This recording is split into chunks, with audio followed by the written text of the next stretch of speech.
Alright guys, what is going on, and welcome back to another episode of Train Terms Talk Show, as we are back to talking about the locomotives again, but this time we're going to be talking about all the kinds of cabs that the locomotives have.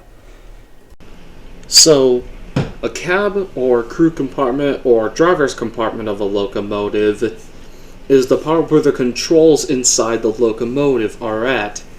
Here are some pictures inside the cab of the control stand where the train driver uses. For steam locomotives, the cab is normally located to the rear of the firebox. Now for a diesel or electric locomotive, the cab will usually be found either inside a cabin attached to a hood unit or a cowl locomotive. Now on self-propelled rail vehicles, the cab may be at one or both ends.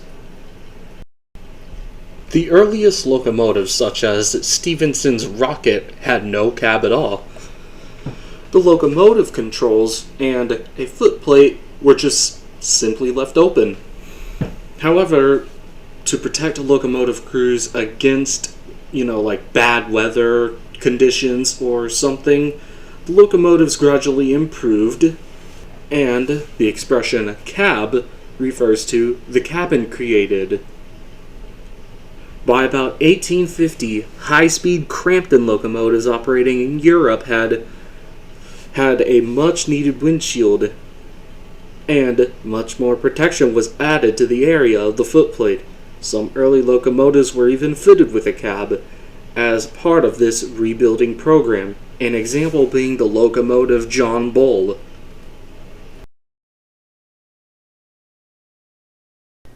Well, for starters, our first kind of locomotive cab that we probably see the most is known as the wide cab.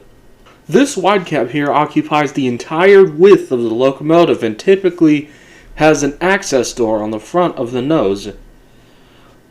The wide nose cab design has a number of features and improves the crew's safety and comfort inside the locomotive. Some examples of locomotives with the wide cab are the GE ET44AC, what you are seeing right now, the EMD SD60M, the GE C44-9W, the EMD SD70MAC, and many more.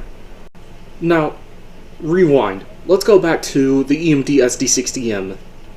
This locomotive right here on this cab has 3 windows.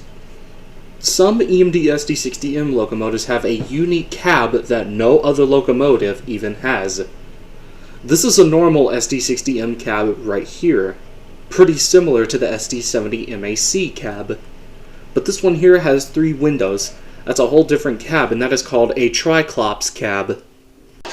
There is also a Canadian version of the wide cab, but instead of the wide cab having its 2 usual windows, there are instead 4 windows. Some examples would be the SD40-2W or the C44-9WL.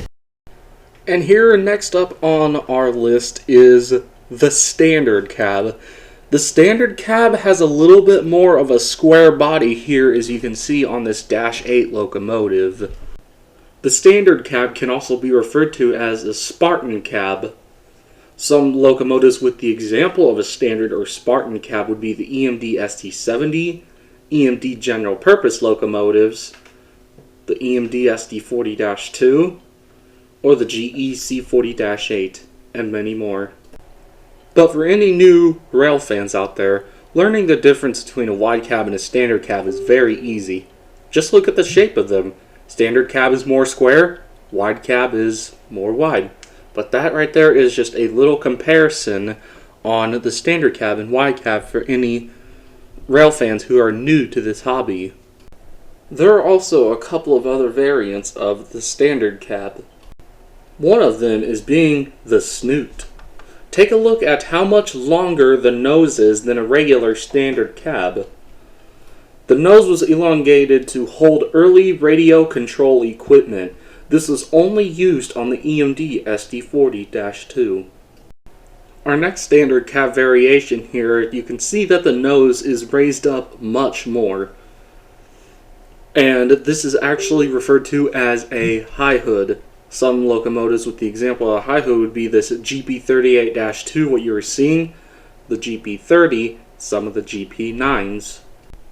And then this standard cab right here, as you could see, the nose would slope downward from back to the front.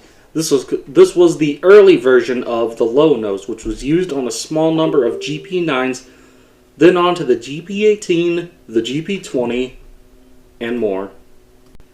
The standard cabs on older General Electric units were actually very short. This side angle here shows just how short the standard cabs were on the -7 locomotives of General Electric.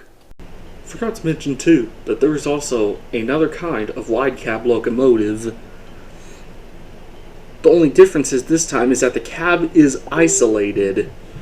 The only locomotives that have an isolated cab would be the EMD SD70i, the SD60i, the SD75i, and the EMD SD70ACE Thundercab locomotives.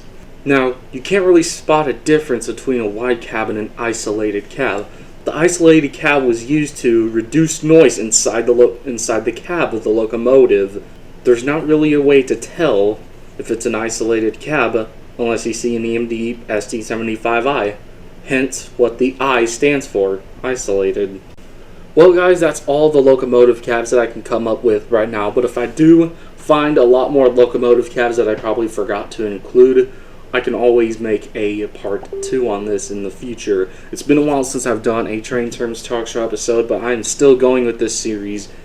This has been one of my longest going series on YouTube since summer of 2019. The series is over 3 years old now, and I'm almost to episode 40 now. And I know this episode is a little bit shorter, but thanks so much for watching, and more episodes to come out in the future.